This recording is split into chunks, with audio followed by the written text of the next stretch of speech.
నా జనరేషన్ అప్పుడైతే మంచిగా ఇలా ఆగస్ట్ 15th అయినా జనవరి 26 అయినా వస్తుందంటే 1 వీక్ ముందు నుంచి హడావిడి ఉండేది. మంచి స్కూల్ యూనిఫామ్ ఐరన్ చేసుకొని ఆ రోజు కొత్త రిబ్బన్స్ తెచ్చుకొని కట్టుకొని మంచి షూస్ వేసుకొని స్కూల్కి వెళ్తే ఉంటుంది కదా, అప్పుడున్న ఫీల్ ఇప్పుడు లేదేంట్రా మన పిల్లల్లో అనిపిస్తుంది నాకు. ఇవాళ స్పీచ్ ఇచ్చేది ఉంది కానీ మా పెద్దోడు అసలు చదవనే లేదు. వెళ్ళేటప్పుడు తీరిగ్గా కూర్చొని చదువుతాడు, ఇంకా స్కూల్ బస్సు వస్తుందంటే టీవీ వేసుకొని కూర్చుంటాడు. వీడికి టీవీ ఎంత పిచ్చో ఇప్పుడు చూపిస్తాను చూడండి. ఇంకా స్కూల్ డ్రెస్ అన్నావు అక్క, మరి ఇది వేస్తున్నావు అంటారేమో. ఇది ఫ్రైడే ఈవినింగ్ తీసిన షార్ట్ రా, ఇవాళ ఆగస్ట్ 15th కదా అంటే నిన్న తీసిన షార్ట్. ఇద్దరికి ఇలా కొంచెం సేమ్ డ్రెస్ వేసి ఫొటోస్ తీసి ChatGPTకి ఇచ్చి మంచిగా ఎడిట్ చేసి స్టేటస్లో పెట్టుకునేటట్టు చేసుకుందామని నేను అనుకుంటే వీడు చూసారా టీవీ అంటే ఎంత పిచ్చో చెప్పాను కదా, టీవీకి అతుక్కపోయాడు. ఇంకా నాతో పని అవ్వదనేసి మా వారిని రంగంలోకి దింపాను. ఇంకా మా వారు వచ్చేసరికి చూడండి టీవీ బంద్ చేస్తూ అలా నిల్చున్నాడు అన్నమాట. మా చిన్నోడే నయం అనిపిస్తుంది నాకు ఒక్కొక్కసారి, మా పెద్దోడి కన్నా ఒక్కొక్కసారి వాడు నయం అనిపిస్తుంది. ఏంటో ఇది నాకు అర్థం కాదు. మీ ఇంట్లో కూడా మీ ఇంతేనా? కామెంట్స్లో చెప్పడం మర్చిపోకండిరా. ఇంకా వీళ్ళిద్దరికి సేమ్ డ్రెస్ కుట్టించేసాను. మా వారి దగ్గర కూడా ఉంది సేమ్ షర్ట్.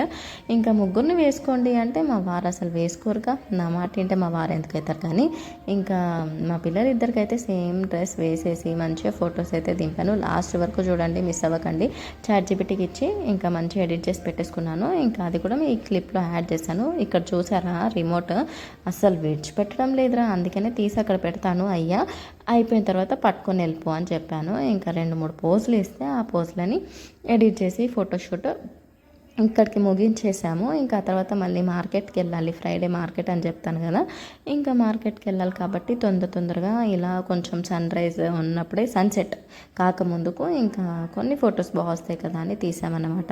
ఇంకా మరి మీ పిల్లలు స్కూల్కి వెళ్ళారా ఏంటి మరి వాళ్ళ స్పెషల్స్ కామెంట్స్లో చెప్పడం మర్చిపోకండి. అయ్యో ఇంత చెప్పాను కానీ అందరికీ ఇండిపెండెన్స్ డే విషెస్ చెప్పడం మర్చిపోయాను అబ్బా, అలా ఉంటుంది మరి మా పిల్లలతో.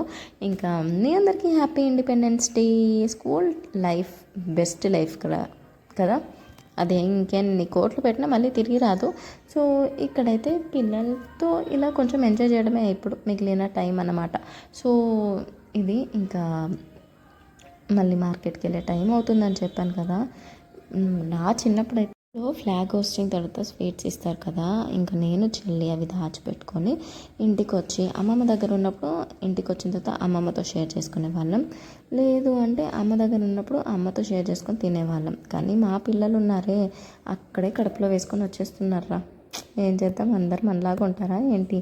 మీకు ఇలాంటి స్వీట్ మెమరీస్ ఏమన్నా ఉన్నాయా? ఉంటే కామెంట్స్లో చెప్పడం మర్చిపోకండి. ఇది లాస్ట్ అవుట్పుట్ ఎలా వచ్చింది, బాగుందా?